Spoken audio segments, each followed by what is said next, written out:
एक युवती बगीचे में बहुत गुस्से में बैठी थी। पास ही एक बुजुर्ग बैठे थे। उन्होंने उस परेशान युवती से पूछा, क्या हुआ बेटी, क्यों इतना परेशान हो? युवती ने गुस्से में अपने पति की गलतियों के बारे में बताया। बुजुर्ग ने मन मन मुस्कुराते हुए युवती से पूछा, बेटी क्या तुम बता सकती हो तुम्हारे घर का नौकर कौन है? युवती ने हैरानी से पूछा, क्या मतलब? बुजुर्ग ने कहा, तुम्हारे घर की सारी जरूरतों का ध्यान रखकर उनको पूरा कौन करता है? युवती, मेरे पति। बुजुर्ग ने पूछा, तुम्हारे खाने पीने की और पहनने ओढ़ने की जरूरतों को कौन पूरा करता है? युवती, मेरे पति। बुजुर्ग, तुम्हें और बच्चों को किसी बात की कमी ना हो और तुम सबका भविष्य सुरक्षित रहे, इसके लिए हमेशा चिंतित कौन रहता है?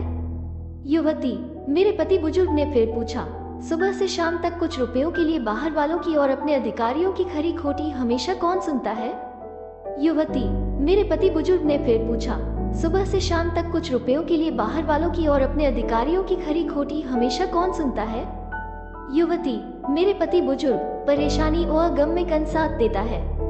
युवती, मेरे पति। बुजुर्ग, तुम लोगों के अच्छे जीवन और रहन सहन के लिए दूर दराज जाकर सारे सगे संबंधियों को, यहाँ तक कि अपने माँ बाप को भी छोड़कर जंगलों में भी नौकरी करने को कौन तैयार होता है?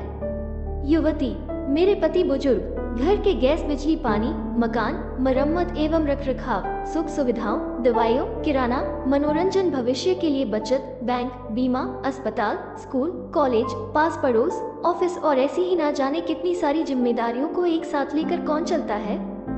युवती, मेरे पति। बुजुर्ग, बीमारी में तुम्हारा ध्यान और सेवा कौन करता है? युवती, मेरे पति। बुजुर्ग बोले, एक बात और बताओ, तुम्हारे पति इतना काम और सबका ध्यान रखते हैं, क्या कभी उसने तुमसे इस बात के पैसे लिए? युवती, कभी नहीं। इस बात पर बुजुर्ग बोले कि पति की एक कमी तुम्हें नजर आ गई, मगर उसकी इतनी सारी खूबियां तुम्हें कभी नजर नहीं आई। मानो न मानो, जब तुम दुखी हो तो वो तुम्हें कभी अकेला नहीं छोड़ेगा। वो अपने दुख अपने ही मन में रखता है, लेकिन तुम्हें नहीं बताता ताकि तुम दुखी ना हो। हर वक्त हर दिन तुम्हें कुछ अच्छी बातें सिखाने की कोशिश करता रहता है, ताकि वो कुछ समय शांति के साथ घर पर व्यतीत कर सके और दिन भर की परेशानियों को भुला सके। हर छोटी छोटी बात पर तुमसे झगड़ा तो कर सकता है, तुम्हें दो बातें बोल भी लेगा, परंतु किसी और को तुम्हारे लिए कभी कुछ नहीं बोलने देगा। तुम्हें आर्थिक मजबूती देगा और तुम्हारा भविष्य भी सुरक्षित करेगा। कुछ भी अच्छा ना हो फिर भी तुम्हें यही कहेगा, चिंता मत करो, सब ठीक हो जाएगा। माँ बाप के बाद तुम्हारा पूरा ध्यान रखना और तुम्हें हर प्रकार की सुविधा और सुरक्षा देने का काम करेगा। तुम्हें समय का पाबंद बनाएगा। तुम्हें चिंता ना हो, इसलिए दिन भर परेशानियों में घिरे होने पर भी तुम्हारे 15 बार फोन करने पर भी सुनेगा और हर समस्या का समाधान करेगा। चूंकि पति ईश्वर का दिया एक स्पेशल उपहार है, इसलिए उसकी उपयोगिता जानो और उसकी देखभाल करो।